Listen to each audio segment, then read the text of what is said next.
Okay, welcome to Hopeifiers. My name is Brother Alan, and with me I have Brother Scott. How you doing, Brother Scott? Oh, I'm fighting with this program, but other than that, I'm doing okay. I have no idea what it's doing here. Well, it looks like you're just getting ready to transport to another reality. It You're looks just like on that, the verge, on the and verge. I can't get it to get my whole face. You're getting half my face, and I'm blurring out on you here. Not sure why. Oh, Oh, there you okay, are. there we go. We got you all in there. Perfect. Okay, you're looking great, buddy. You're looking great. Thanks. Well, as long as you can see my eyes, and I guess then we know that I'm really here and awake, and that's the Exactly. important thing, right? And the teleportation thing, it seems like it's slowed down. You look like you're stable now. So, Does it? if That's you good. launch to another dimension, just come on back to us. All right. Okay, I will. I'm trying to Okay. get the lighting thing worked out because, yeah, it's good. Okay, I'm gonna quit fiddling with stuff here. Okay. Check this out, Scott. Check this out. Do you like the banner that's on the bottom of the screen?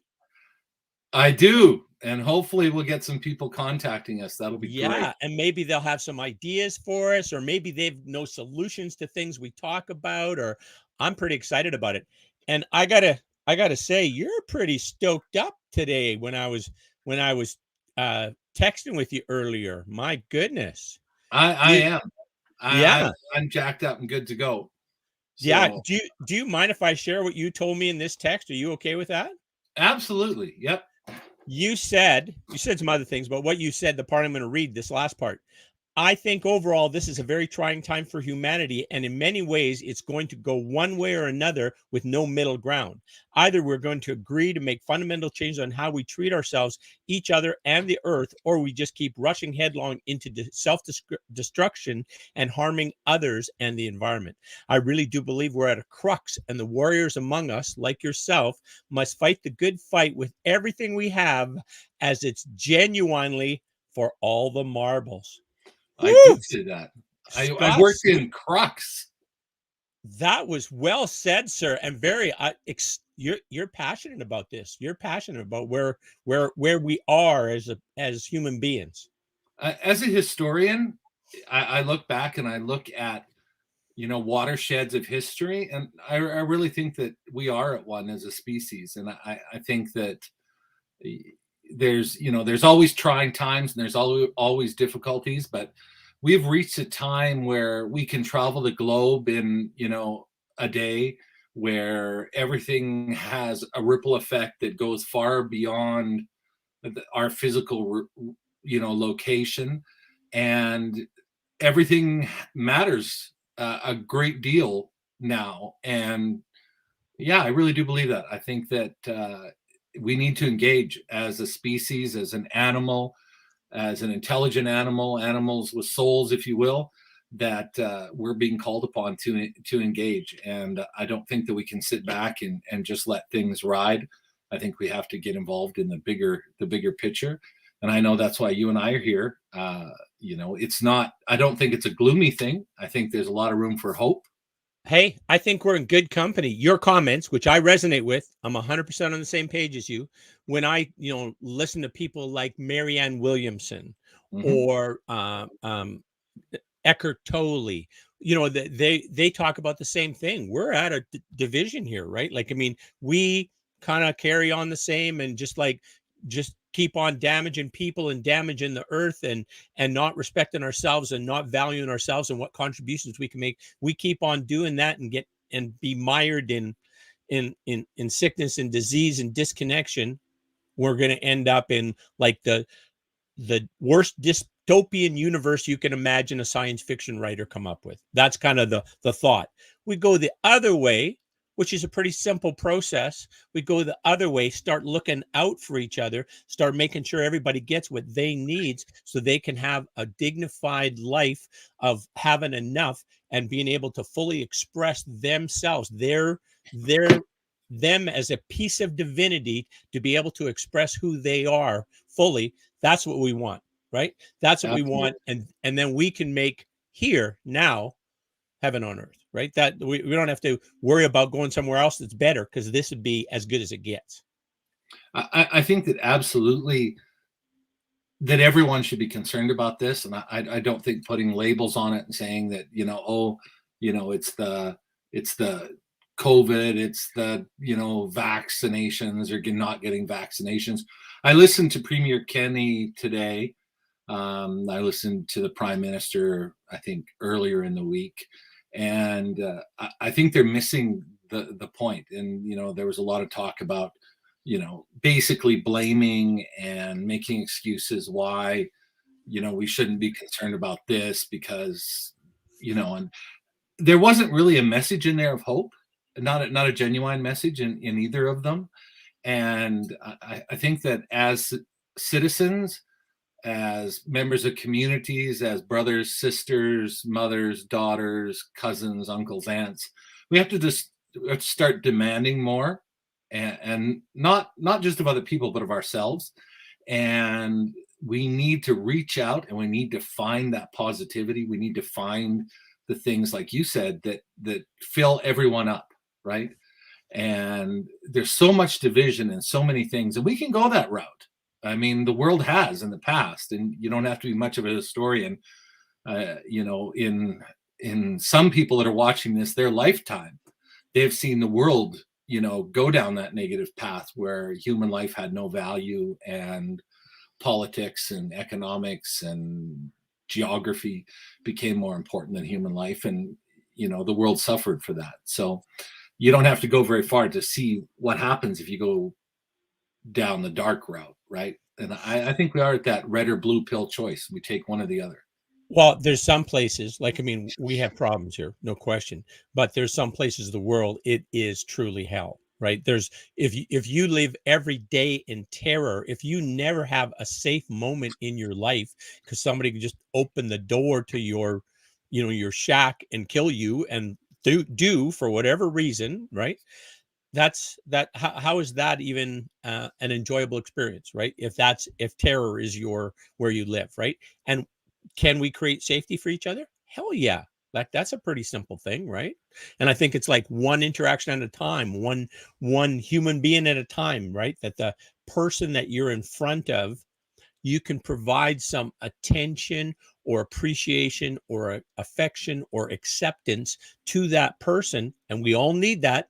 It's pretty easy that I don't think people can genuinely get too much of any of those. To be safe and then go give those, and that's something that we can do anytime we're in front of somebody, is pay them attention, give them a little bit a compliment or something about them, that you're clearly valued just the way you are. You don't have to change anything. I'm not judging you in any way because you're perfect just as you are. The perfectly imperfect being that you are, same as me, perfectly imperfect. I think it's a matter of scale, and I think you hit it on exactly. I mean, there was a time when people could say things like, "Oh, that's not going to happen here." Like you were talking about, where somebody can kick in the door to your shack and kill you right there. The truth is now in our world, no one is safe from that reality. And I don't say that to scare people or to be negative. As you know, I'm a really positive guy, and I think that life is good, and we all have an opportunity to experience a life that we can squeeze good things out of, for sure. But we used to live in a world where things, good and bad things, were difficult, timely, and cost inhibitive to export, right? But Mhm. now we can export good and bad almost instantaneously Mhm. over the internet or physically. Look at 9/11, the exportation of mass violence and terror Mhm. to further a political agenda. Mhm. So I don't think we can say we're safe from that anymore. I think that look at some of the turmoil that's occurred in Europe, and how shocked people have been that way. Mass exodus of refugees, and governments absolutely unprepared, citizenry in shock and disbelief as tens of thousands of refugees show up in their borders, fleeing conflict and war and torture and all sorts of unimaginable things.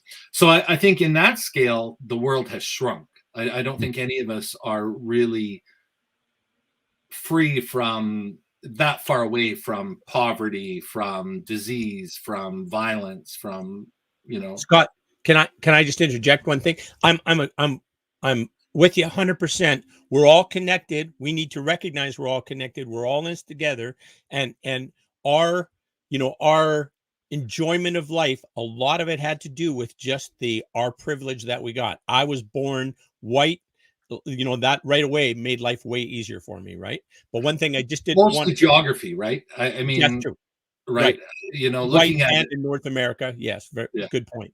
You know, Uh, so much of it has been geography, and I think that going back to what I was saying, that scale has been removed largely. But on the other hand, our ability to share goodness and hope and kindness and love has expanded. So we're no longer protected by the distance of geography and political isolation. Woohoo, brother Scott. Well said. Nicely done. All right. But but it's Carry on. also You're on a true. roll. To tell somebody you love them if they were around the world, you had to, take the time to sit down, get your pen out, write a letter, truck it on down to the post office, pop it in the slot, wait a month until they got it. They had to write a letter, wait a month till the reply came back to say I love you too. you know Boy, that's a long time, and a lot of commitment, certainly in today's way of thinking. So scale has changed, and I think on one hand, we can be exposed to all of the darkness of humanity in a split second, but we can also participate in the light and the kindness and the love and the hope of humanity just as quickly, just as completely, without boundaries. And I think it's really important for people to realize that there's been a shift in scale, and to make sure that they take advantage of that, not just worry about how, hunger, starvation, violence, all of those things are on our doorstep. And they really are. I mean, let's be honest. None of us, we're kidding ourselves if we honestly think that there aren't people in Lethbridge right now suffering from hunger, suffering from violence, suffering from, lack of education, lack of so many things right here, right now, as you and I are having this conversation. Mhm. Naive in the extreme if we think that's not happening, Yes. right? Yeah. Yeah. But we also have the opportunity to reach all the way around the world and give love and support for people that aren't necessarily right next door to us. And I'm not saying that we should ignore the people next door to us in favor of people around the world, but I am saying that we have an opportunity to participate in world love and world hope and world kindness. And like you said, it can be really as simple as just saying, hey, good job. I don't know all the details, and I don't know all the things you're facing, but I see you're out there and you're struggling to make things better. And I see that, and I appreciate that. Those words are incredibly powerful. Well, you know what? I got to tell you, I'm in awe of every Blackfoot person about how resilient they are. Because you think about an oral tradition, right? They had to pass that orally from one generation to the next. And, people, the colonizers would come and then pull the kids out of that environment when they're like 5, 6 years old, kind of a thing, never for them to be returned. How does a culture that's based on oral tradition survive after 6 generations? That they're still here is incredible. And so it just speaks to their resilience and the strength of their connection to people and to the land. That's really why that culture still exists. But you know what's, and not to take anything away from that example, because it is an exceptional example, because we can talk to people and we can, take the time and what we need to take to go out there and experience that and learn from people, just as you're doing, in the question on yourself. But if you look back through history, you can find very similar examples. The Druidic tradition or the Celtic tradition in Europe, the Romans came in as, colonizers. They, yes, you could have your own religion as long as you recognize Caesar as the god above all gods. You had to follow Roman law. If you didn't, they nailed you to a Tau cross, or St. Catherine's wheel, or fed you to the lions, or just killed you on the spot. But still, that oral tradition and those things survived. And I think it goes to show that human resilience goes beyond the mechanisms of subjugation and destruction. And that's something that we should all rejoice in, is that throughout history, and even in, unfortunately in our own lifetimes, we can see that that's occurred and is still occurring. And unfortunately, it's probably not going to stop occurring, but that there's a spark in us as humans that overcomes all of that and says, we'll survive, and we'll do what it takes, and we're going to suffer, and we're going to bear that suffering. And yes, we'll have the scars, and yes, we'll have, the damage and all the things that come from that experience, but we are going to come out the other side. And that gives great hope for humanity. And I think when we're talking about these things, and it was one of the feedback I got about our show, and people said, well, why don't you talk about things that you're hopeful for, not just talk about hope as a topic, but apply that to some things around you. And I would say that human resilience that you're talking about, using the Blackfoot experience here in North America, and as I said, you can go back through history and you can find lots of people that have been subjugated or attempted to be subjugated and have survived through their own determination not to give up and not to let go of who and what they are. In Japan, the northernmost people, in some ways quite similar to our Aboriginal peoples here, they were displaced and pushed farther and farther north. The Ainu people, as they're known in Japan. And when I lived in Japan, the last native speaker of their language died. And so really we witnessed the death of a culture, because once language is gone, it becomes an oral tradition is, like you said, amazing that can survive and be passed on. But when you even lose the ability to have someone who can speak the language, then you're back to, us trying to interpret the Egyptians or, the Mesopotamians or other languages that have completely died.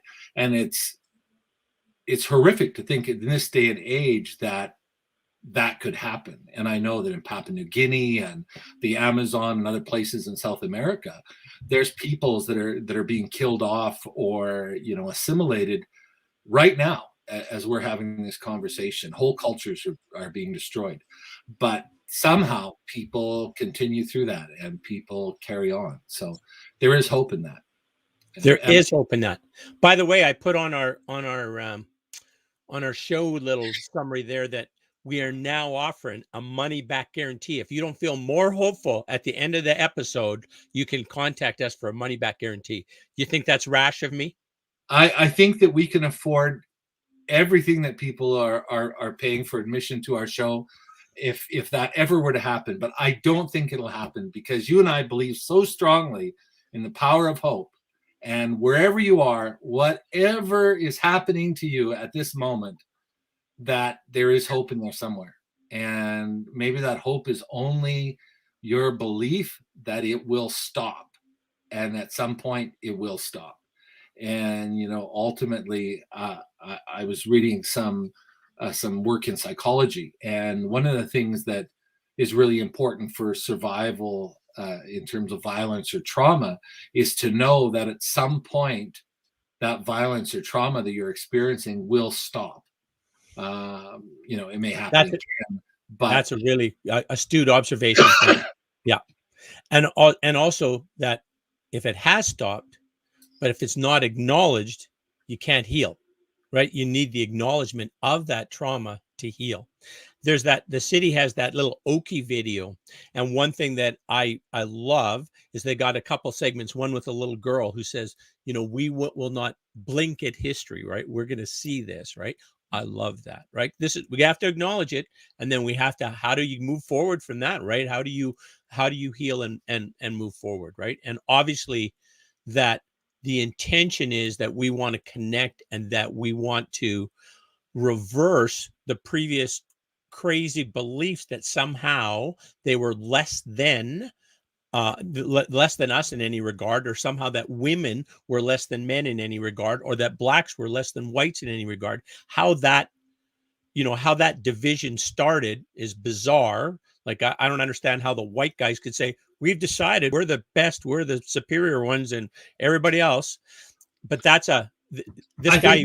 there's a Yeah, go ahead. danger in that argument, though, because we're then making the same judgment, and this is something that I know that we have to be careful of, and it's something that, as a historian, that you get trained into, is that then if we turn around and say, oh, those guys, certainly what happened was wrong, but that doesn't mean that those people were wrong for their time and place, right? Like, we're coming at it from a different perspective. So for us, what we think of as right or wrong, or what we can see from our perspective, is from knowing the outcome, it's from knowing the harm that it caused, it's from a different belief system.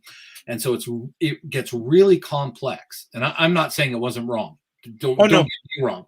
I'm just no. saying that it gets really complicated, and often it's better to focus on what we can do to positively, don't ignore history, don't blink her history, but the blame game doesn't help heal, right?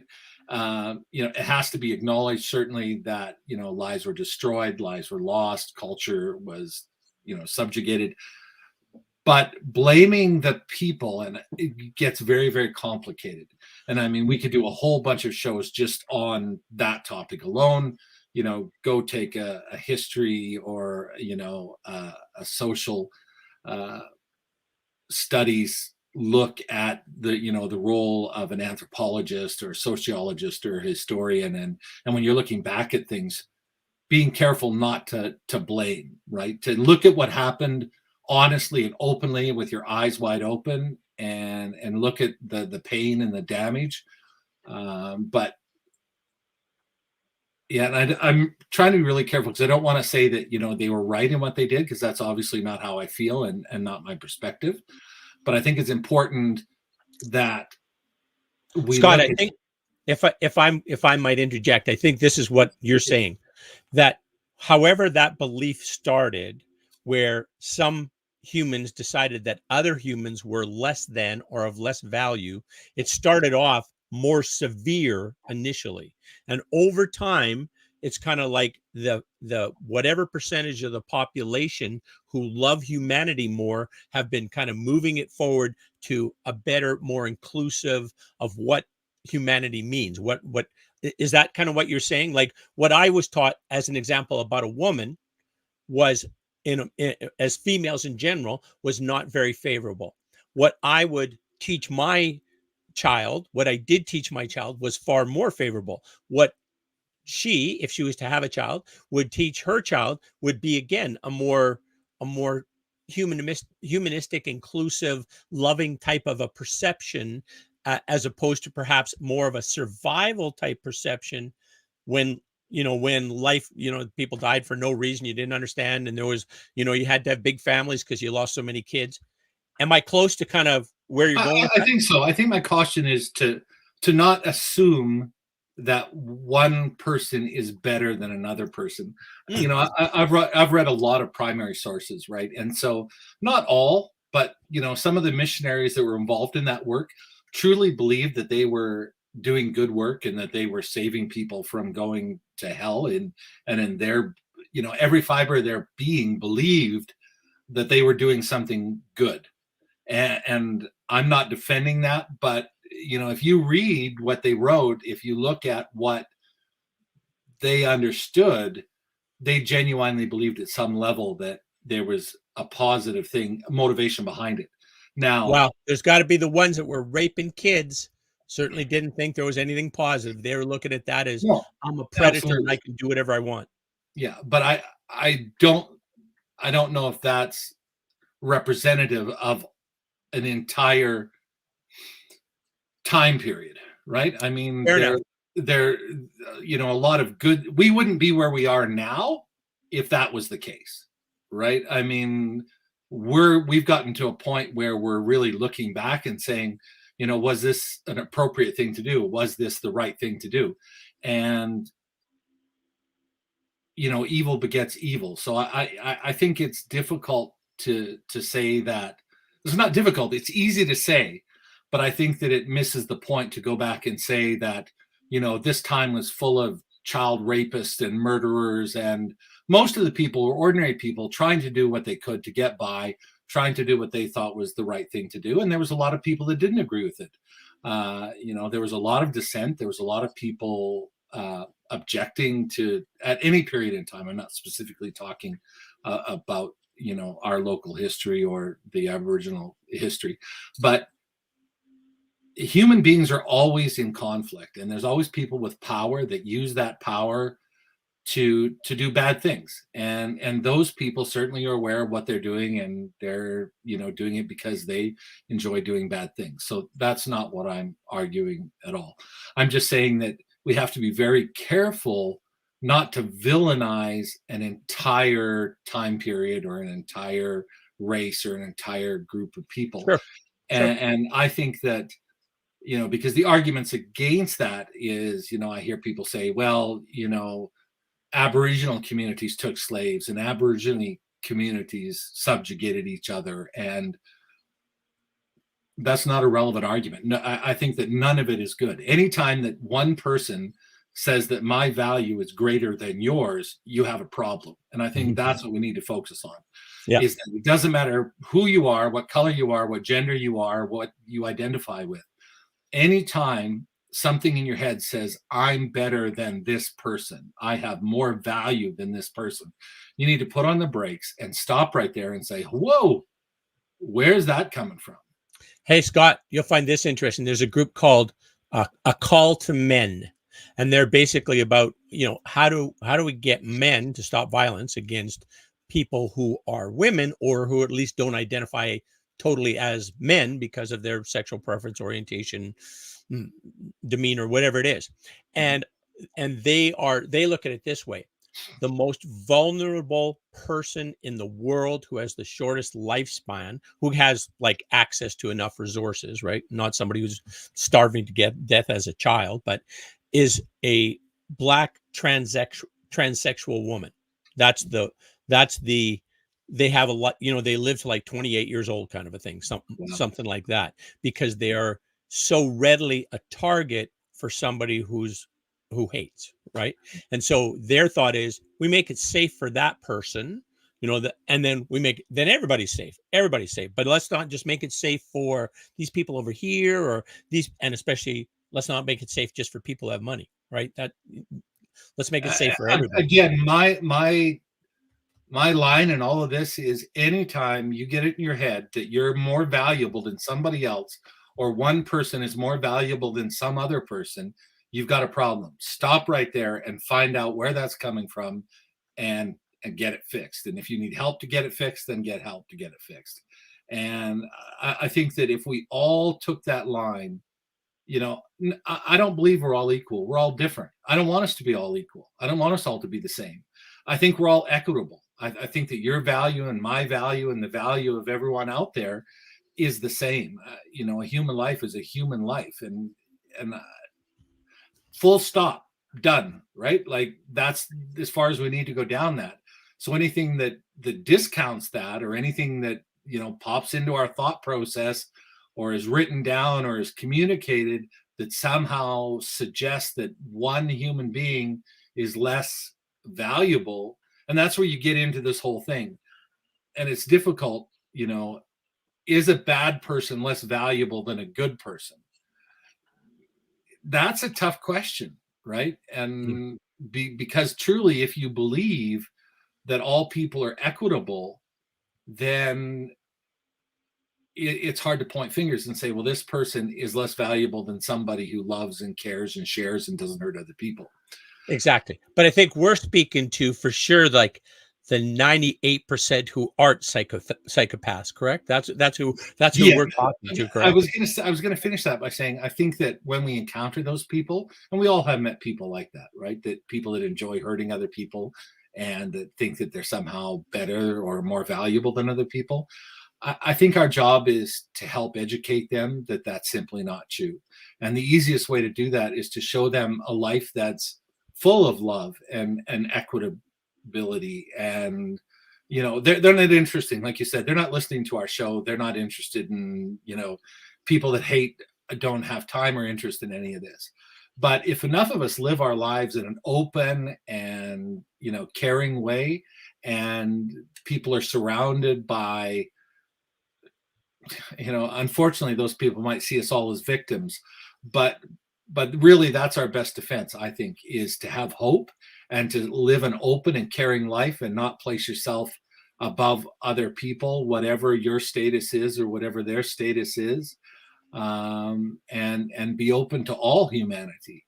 And I think that's where you and I completely embrace the concept of hope. And when we see somebody that's not living up to their potential as an equitable member of our of humanity, it's our job to try and help them, grow and get to the point where they believe that they're enough and they believe that they're of value and that their value is the same as everyone else's, that they don't look in the mirror and say, I'm too old, I'm too ugly, I'm too poor, I'm too, this color or that color or this gender or that gender or whatever. And I think that that's really the mission for all of us, is to help people who don't see themselves as equal and valuable, and to make sure to do that emotional check and mental check on ourselves, that we're not valuing ourselves or other people. And sometimes, as you know, there's a lot of psychological issues and mental illness of people that value other people more than themselves, right? That whole self-worth issue and those types of things. So I really think the goal for humanity is to, by example, learn to live an equitable life where every life and every person is celebrated and rejoiced and shared and loved and cared for, regardless of where they're starting on that journey.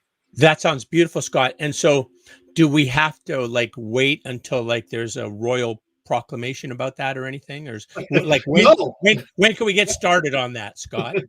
Well, I hope that it started long before you and I hope so. that it's something that's built into our DNA. Yes. And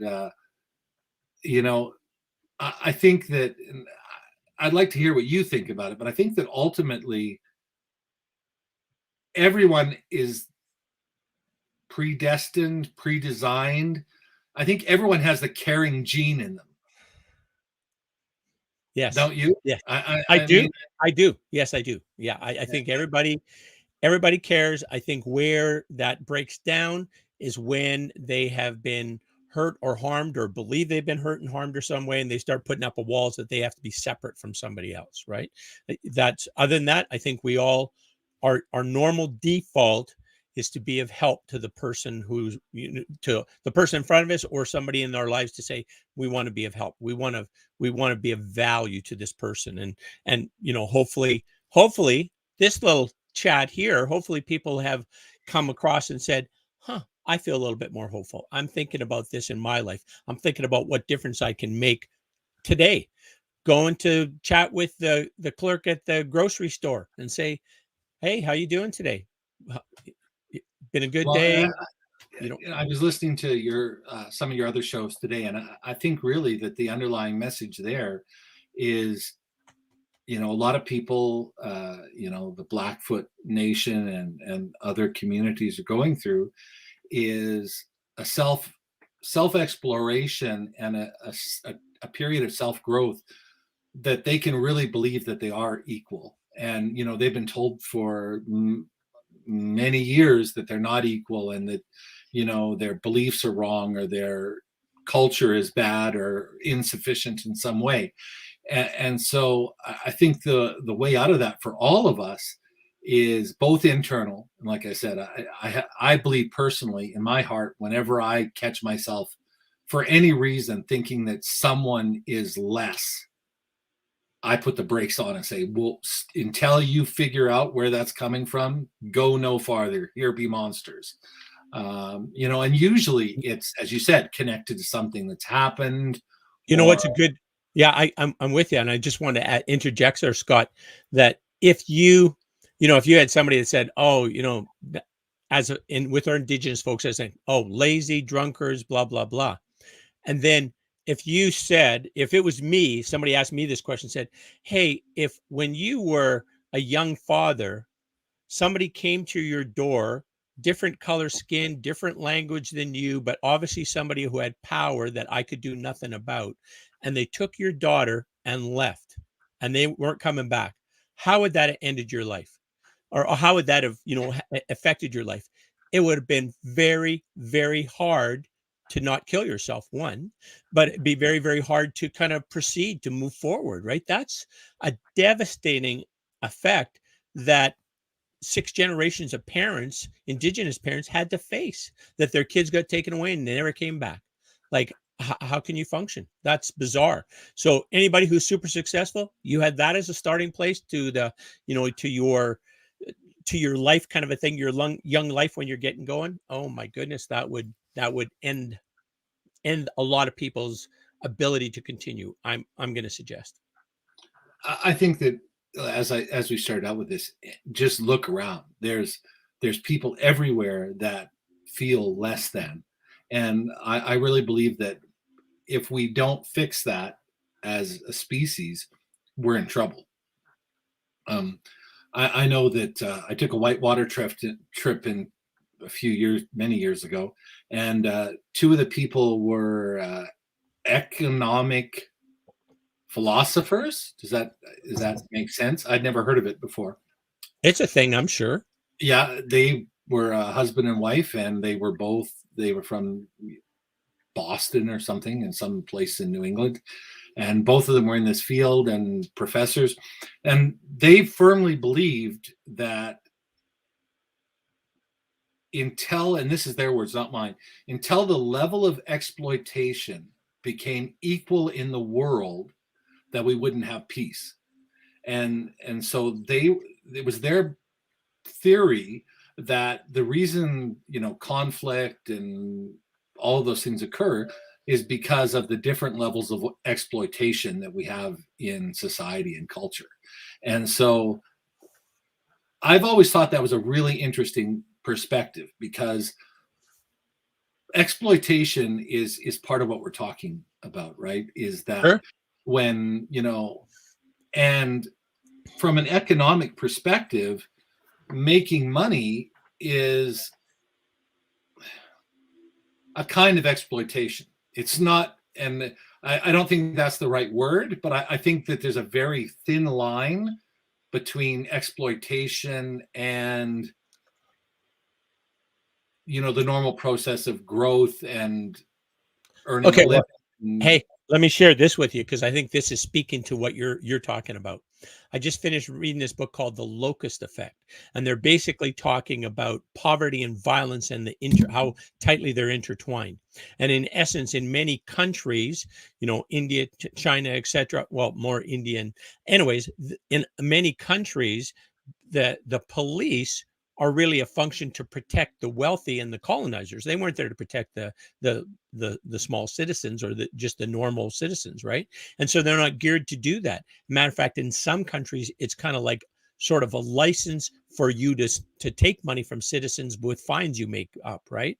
But Right. there's no protection for, as an example, rapes happen all the time, happen daily, and there's nobody for those women to tell, because, well, if they tell, they often get locked up with the person who's accused of attacking them in the same thing, just bizarre stuff like that. So anyways, my point is, what I'm trying to get at is that imbalance, the fact that those people are not safe, then means that nobody's safe, right? And then nobody can fully love, grow, learn in an environment where they're never safe.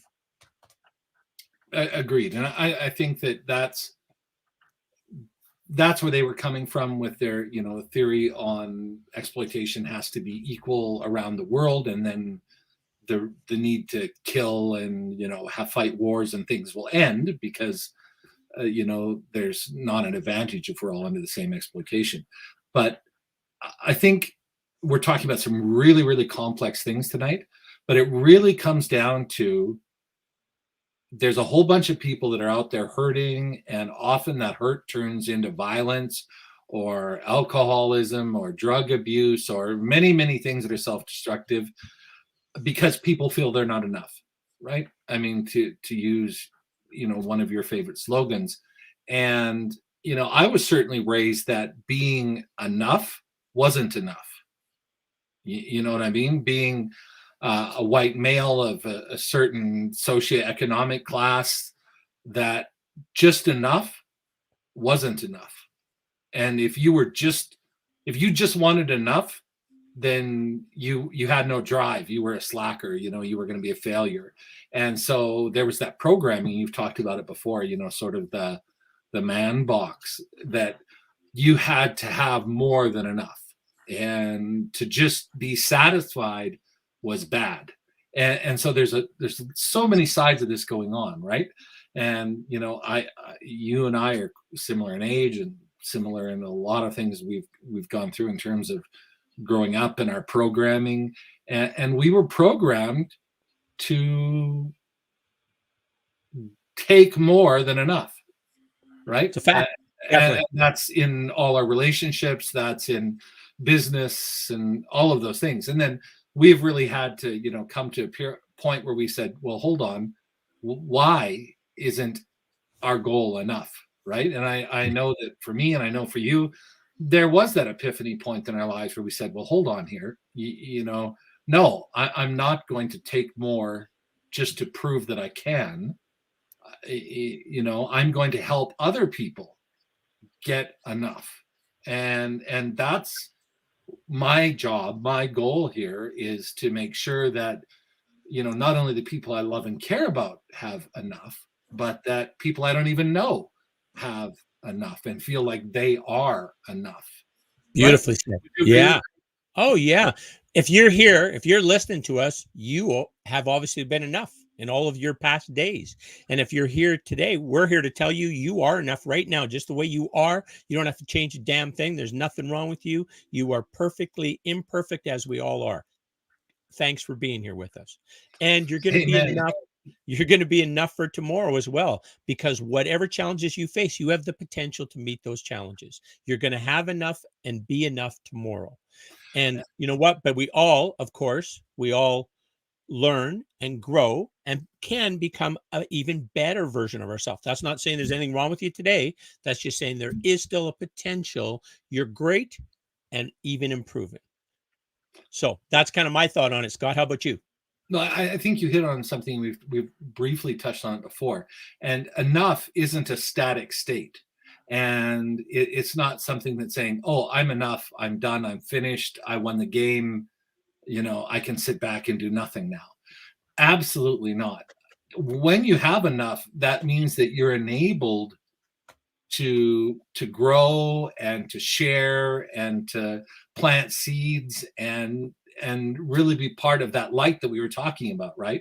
And sure, and help other people get to be enough, right? If they don't think they're enough, like I'm not saying they are enough, they're not. But if they don't think they're enough, there's something they need to get to be enough that if you're enough, you can help them get there. What is it they need?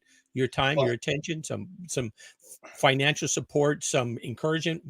What would help them to get where they feel they're enough, right? So, well, and this goes back to my earlier comments. So if I look at an abuser and an abused, right? Let's just use those as generic terms. Let's not place a label on them, okay, or define what that abuse is.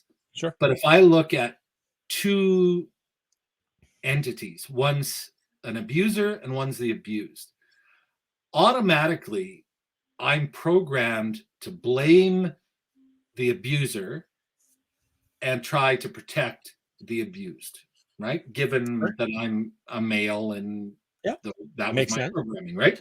Yeah. But the truth is they both don't feel like they're enough, and they both need help. And we can't just help the abused, we have to help everyone. And besides psychopaths, besides people that actually are wired and to the point they're not actually like the rest of us, Did I you? mean, in a fundamental way, right? Yeah, yeah. I get that. I want to just interject one thing. Did you know about the Lethbridge Family Services course they have for men who have used violence in their relationships?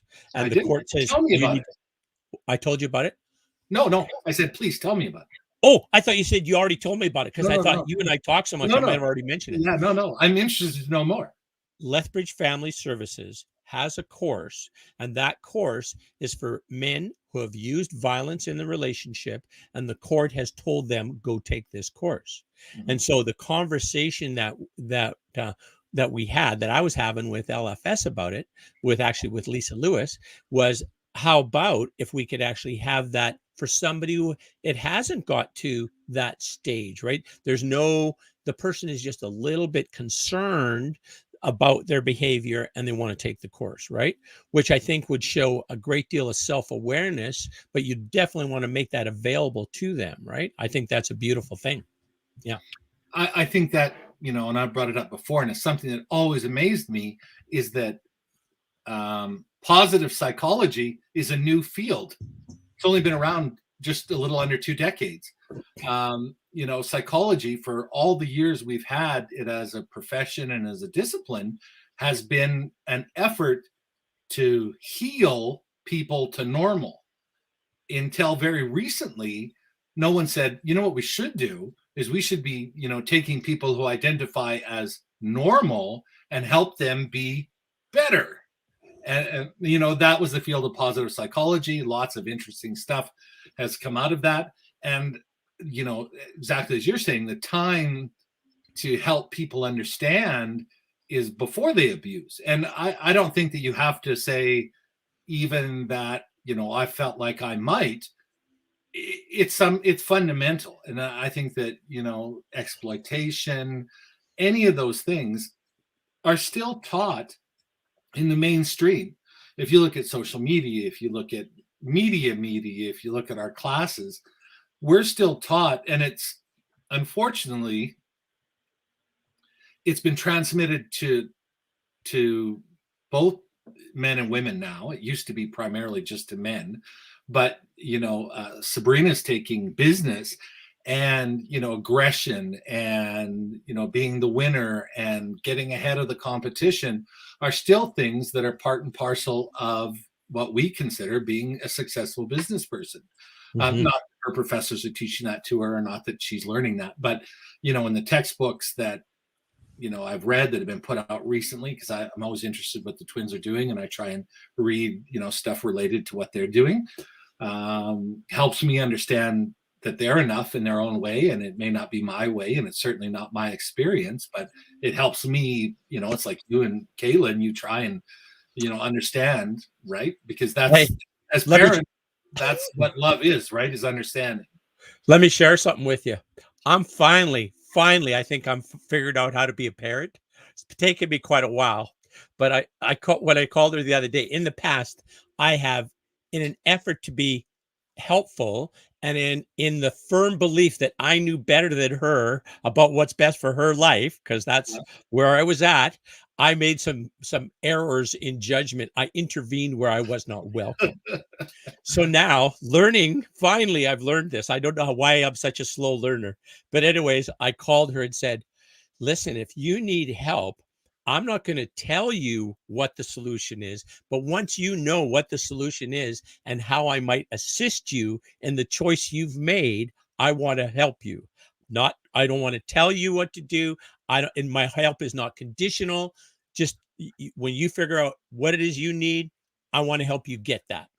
And so that was like, that was surprising that I finally figured it out, but it's the right way to do it with everybody, right? Why should I presume with anybody that I know what they need? Why wouldn't I say, what is it you need and how can I help you get it? Right?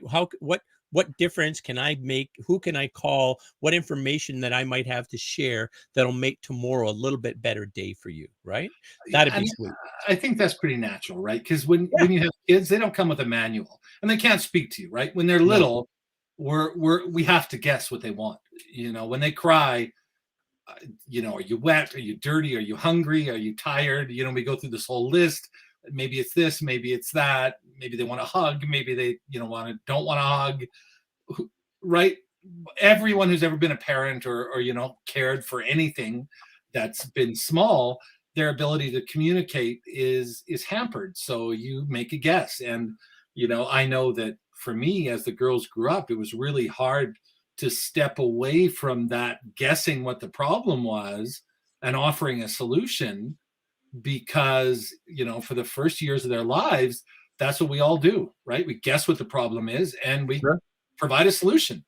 Yeah. And as our children or even spouses or partners grow, they may not want or need that from us. And Yeah. I think then we have to start taking on more of a, I want to connect with you and understand who and what you are, and I'm always here for you.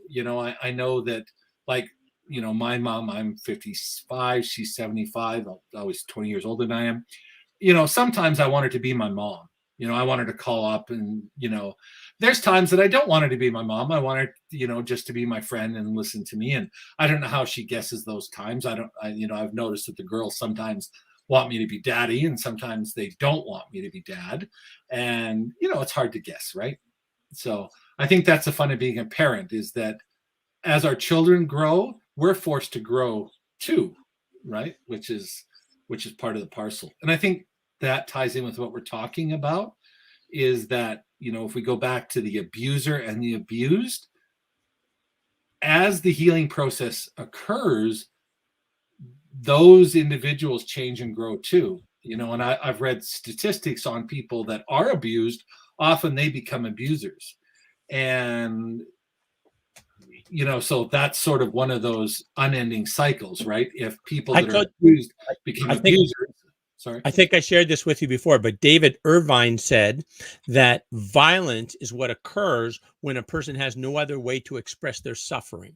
So they're suffering, and then if they don't have a better outlet, some people, it makes them way more empathetic and they're going to do their absolute best to make sure nobody else suffers the experience they had, right? Some people do that. Mhm. Other people, it kind of shuts them down. And other people, that violence create or that suffering creates, it manifests as violence, which then creates more suffering, which creates more violence, which creates more suffering, right? That, I think, is how that cycle works. Anger is a natural and a valid emotion. And I think that people, you can't, and I know that, in running schools in Japan and in reading volumes on growth and childhood development and all of those things, we went through a period where people tried to ignore anger or aggression as if it didn't exist, or if it was an abnormal state of being, and it's not. I mean, human beings get angry just as much as we get happy or sad or all of those things, and we have to learn how to constructively deal with anger and frustration and the desire to lash out. And as you know, I grew up on a ranch, grew up with animals, and if you took an animal that was hurt enough, like an animal caught in a barbed wire fence, grew up around horses and cattle, they were dangerous. And it could be an animal that you know you loved and they loved you, and you treated them like people and they acted like people, and they got tangled up in a fence and they were there for a day before they were found. And they're dangerous because they're going to lash out. They're in so much pain, so much frustration, they're confused, they're dehydrated, they're hurt, and you're in a dangerous situation and you can't take anything for granted. And that was a great learning situation for me, to see calm, gentle, beautiful animals, when they have suffered enough, turn into killers. Like, they wanted to destroy everything around them just to escape what they were feeling. Mm-hmm. Mhm. And this is their animals that probably don't have the intellectual ability to think about those things. So I look at people, and I look at children are a good example. Often children lash out before we have the ability to intellectually discuss with them behavior. And in the past, spanking or some form of corporal punishment was how parents tried to deter kids from lashing out, which kind of makes no sense. That to stop kids from being violent, we're violent in return. And I say that having been a dad who spanked their kids when they were little. So I'm guilty of throwing gas on a fire to try and put out the fire. But I understand that the ludicrousness of that concept, right? But I think we need to acknowledge that anger, lashing out, violence are part of all of us at some level. And it's through education and self-control and a process of redirecting that energy or anger that we find alternatives to lashing out. And I think that's going right back to what we started about. I think society is at that point that we really need to learn how to deal with all that anger and aggression and frustration that we feel. The biggest problem that I hear from people right now is that they're underutilized, they're underemployed, they're under respected, that they truly feel that they are not getting enough for where they are in their lives. And that's a segment of the society that we would consider fairly well off. They normally have enough to eat, usually have a roof over their head. I'm not talking about people living on the street or people living in abject poverty, but the level of frustration is really high in humanity, period, right now. The boiling, simmering anger, I believe, is at a really dangerous point globally. And I think that we really need to have hope and start tackling that in ourselves, in the people that we are near and close to, and people that might come across this show. We can all put hope and positivity out there, and it may seem like a small thing, but there's books filled full of stories of how people went out to kill themselves, and somebody they didn't know said some little thing to them, and they didn't kill themselves that day and went on to live a happy, productive life because some rando stranger said something that made them go, oh yeah, maybe not today. Right? Your words have power, right? Your actions are important. You can make a difference in a person's life just by giving them a smile and a thank you. So Scott, we're challenging everyone, all of our watchers, to put some positive energy out there, right? Is that our challenge? Right. That's it exactly. And we're going to continue this conversation next week, and we're going to end with the lovely little video, Oki. It's the city of Lethbridge's video about Oki, about the language. I love this. Scott, you're good. We're gonna run that, okay? You bet, buddy. Go ahead. All right. Oh, I guess I have to say share first before I do that. Sorry. Let's Thanks for your time tonight, Alan, and to everyone out there. We'll talk to you with you next week. Gita Matson, keep well. Oki. Oki. Oki. Oki. Oki. Oki, and welcome. We acknowledge that we're gathered on the lands of the Blackfoot people of the Canadian Plains. We pay respect to the Blackfoot peoples past, Present. and future. We recognize the thousands of Indigenous peoples From many diverse nations, Call Lethbridge home. including members of the Blackfoot Confederacy, of the Six Gates, Akana, Siksika. of Scopi people. as well as other First Nations, Métis, and Inuit peoples. We respect Indigenous peoples' cultural heritage, Beliefs Truth and relationship to the land. that stretches back in time. We will not blink at history. We will not blink at history. And we will learn from it. Oki is an invitation. A step forward. In Blackfoot, Oki means hello. Oki means hello. Hello. Okay, Okay. okay, and welcome to the lands of the Blackfoot people.